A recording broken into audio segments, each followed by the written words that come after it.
up, everybody? It's Ivy Ross, back again here, and wanted to just make this video. Hopefully this is a quick video. I don't want to talk too long about it because I kind of talked about it last week about black celebrities. This video is going to be about P Diddy specifically. So P Diddy had an interview with Naomi Campbell, maybe I think on her internet show. I didn't do too much research about like what she's trying to do, but I think she's interviewing other black people. They got into this conversation about politics, and P Diddy was talking about how he's going to be holding his vote hostage, how black people, we're doing the worst right now in America, and Democrats just expect our vote, and Biden needs to have something transformative for black and brown people, if I can remember it. What else did he say?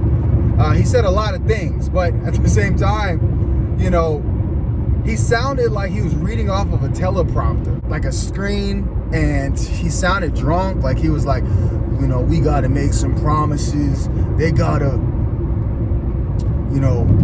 take us serious. Like he was talking like hella weird. I don't know. I guess I never really seen P Diddy talk like that much. So, but man, he sounded like he like on some drugs or some shit. So, anyway, I digress. He's making talking points that the ADOS movement, American Descendants of Slavery movement, have been making for the past 2 to 3 years now. As far as us holding our vote, black Americans not just giving our vote away. It should be an exchange. Every other group wants an exchange for their vote, and Democrats respect it. They respect it, and then they push for it. They advocate for it. So on and so forth. But for us, we are given, all these general statements about getting together, unifying, and, voting for the lesser of two evils and whatnot. And so anyway, the media, they've been putting P Diddy on the front lines, like, of this, as far as this is breaking news, like, oh yeah, this is nuts. P Diddy's talking about withholding his vote. Oh my gosh, like, no, that's not anything new. We've been said that. And it seems like P Diddy is, taking hostage of this movement, for his own gain. And I want to, of course, give him the benefit of the doubt and be like, oh, he really wants to, support this. He's really for reparations. But he doesn't say that, like, when he's talking about it. He's talking about they need to meet our demands. They need to give us what we need. What is it that we need? Like, what should we be advocating for? He's leaving just an open lane for any Democrat to just throw in whatever bullshit they have that they think is going to benefit black people specifically. And, that's where the issue is. But if he used that energy to support people like Yvette Carnell and Antonio Moore, people that actually know what they're talking about, that have educated all of us on the data about black Americans, about how, we're the bottom caste of this country, but we built this country for free. We are owed reparations. We are due for a black agenda to uplift us out of this caste. So anyway, it seems disingenuous when he's wearing an African shirt, mind you. He's wearing an African shirt. What the fuck does that even mean? Like, why are you talking about this wearing an African shirt? It just feels like there's like mixed messages. He's talking about black Americans and, post-slavery, but wearing an African shirt. Like, no, this is about American. This is about American. I don't want any other group, any African people in the diaspora getting it twisted that they are somehow owed reparations from the U.S. government. You guys might have your own claim for the injustices that have happened, after slavery and Jim Crow, but before that, that's our conversation. The ADOS movement is about us. So I just want to put that, clear. Anyway, back to P Diddy. It seems disingenuous when we know there was a revolt summit last year, and Antonio Moore, who was one of the founders of the ADOS movement, American Descendants of Slavery, he was invited to the panel. I think Killer Mike linked him up. And, you know, this is P Diddy's thing. This is the Revolt Summit, talking about politics and black people and what we need to do to get out of this situation. And he kicks Antonio Moore off. So he has not, you know, shouted out Antonio Moore or Yvette Carnell or brought them on to interview or has pushed them at all, but somehow is now using our ADOS talking points. Also, why is he on Naomi Campbell? Like, why is he talking about this with Naomi Campbell? Naomi Campbell is if I'm not mistaken, she's of Jamaican descent and from the UK, right? So why is he talking about this? I don't get it. And also, Naomi Campbell has like some weird, you know, views when it comes to like black Americans and flattening blackness. I don't know if it was this year or last year, but she made a post about how Black History Month is about all black people in the diaspora or something like that. That's not the case. It's, you know, that's not the case. Black History Month is for specifically the American Negro. This was back in 1976. Gerald Ford recognized this. February is Black American History Month. We say Black History Month for short, but it's really Black American History Month. So I don't know why Naomi Campbell is even talking about this with P Diddy. I feel like he should have more, you know, connections. My other issue is that I don't trust P Diddy. I don't think we trust P Diddy. His record of, you know, putting his business before people is, you know, really bad. Also, all of his money is from white capital. He does not own anything. He owns stake, like in Ciroc and Sean John and the hydrate aqua. I don't know. Aqua hydrate. He's got like partial ownership, whatever that really means if you look at the fine print. But the issue is that he makes money through white capital, meaning that he probably has to get permission to even say certain things because it might be divisive to his sponsors. You know what I'm saying? So, which tells me that he's compromised. He's not really going to push this movement. He wants to be the face of black leadership and then put a brand on it and make money off of it, make money off of us. And, you know, I'm not with that shit. You know, so I don't trust P Diddy. I don't trust black celebrities until they start speaking, you know, what's real. You know, say it with your chest. He's, you know, oh, you know, we need to make demands. We need to have what we want.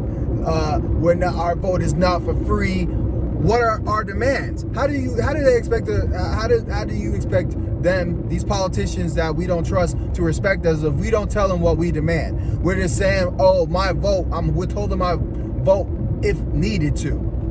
So, you know, it's all over the place. What I'm saying is P Diddy is all over the place, and we can't afford that. We can't afford these, you know, aspirational bootstrapism artists, celebrities, whatever you want to call them, to be in these spaces talking about us. They just need to point us to the right direction. You need to point us to people, you know, lawyers, historians, economists, you know, people like William Darity,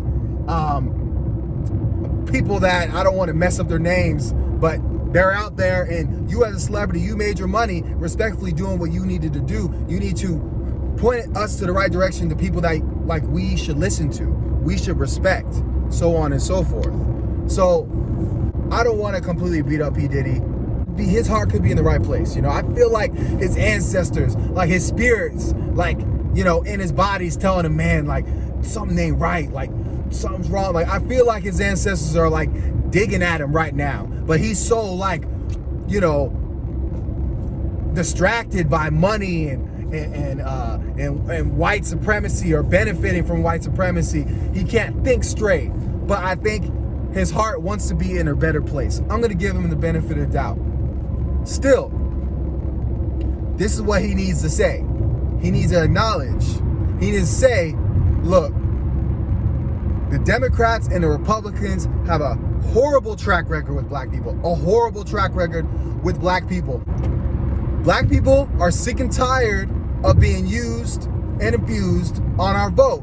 And every 4-8 years, Y'all come around and do some Cardi B dance on us, and we ain't with that. We're done with it.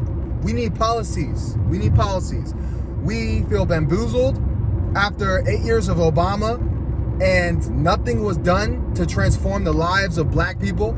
We're at this place now that we are done being in last place when it comes to being considered. We're just giving crumbs. Oh yeah, we are working on disparaged communities and minorities and all that bull crap, or people of color crap. We're always at the bottom end of that. We're done with that, because we now understand that black Americans, we hold the vote, meaning that if Democrats want to win, they need black vote. No other group is there right now. White people are too wishy-washy. Every other group is too wishy-washy. Black people, we've been the most loyal to freaking Democrats, but Democrats can't make any policies to specifically help us when the government specifically put us in this position. So what I'm saying is, he's talking about down ballot voting. Down ballot voting is a very simple process. If you don't support reparations and a black agenda, specifically for ADOS people, we are not going to vote specifically for you. We are not just going to stay home and be like, oh, screw the system, it's not going to help. No, because then we're going to be looked at as lazy ass black people, which white people want to do anyways. So we're going to show up to the polls. We're going to vote for the state initiatives and so on and so forth, and whoever we know like that is going to support and help the black communities that need it. But when it comes to the president, when it comes to any politician that isn't supporting the black agenda, we're just going to do down ballot voting, meaning we're going to leave it blank. We're going to write in ADOS. So we're going to write in a candidate that we support. We're done with this, the lesser of two evils. No, when it comes to black people, we're always on the bottom totem pole. We always get hurt the most, regardless if it's a Democrat or Republican. So fuck it. We built this country. If y'all don't want us, if y'all don't respect us enough to support reparations, then you ain't getting our vote. That's it. And eventually, if the Democrats want to win, they need to understand that we have the voting power. That's the only power that we really have. Like, as a group, collectively, we don't have any other kind of power that will transform what we need done. So voting is where it's at. So they will understand that when they keep losing, because black people are going to keep waking up and not falling for this bullshit that, come on, Trump's the worst. Like, no, bro, no, that's not how we vote. That's so immature to even vote like that. We need to vote on policy. Why would there be anything else different when it comes to negotiating what you want? Hey, this is what I want. Nah, I can't do that. All right, what about this? No, I can't do that. All right, then. Oh, I'm not giving you my vote then, bro. Like, we need to have some kind of middle ground here. So people like Joe Biden, they're not about that middle ground. So guess what? We ain't gonna be sitting there with you either. Oh shit! Almost missed my turn. They will eventually respect the black vote, and they will bend their knee to us. They will bend their knee to their constituents. So, that's what P Diddy should have said. He needed to say it with his chest. He could be coming from a good place, but that's where I'm at. We'll see how it goes. He's got the right idea. People do need to understand our vote is for sale. It is not free. You want my vote? What are you gonna do for me? Y'all work for us. Anyway, it's Ivy Ross checking out, and I will see y'all later. Peace.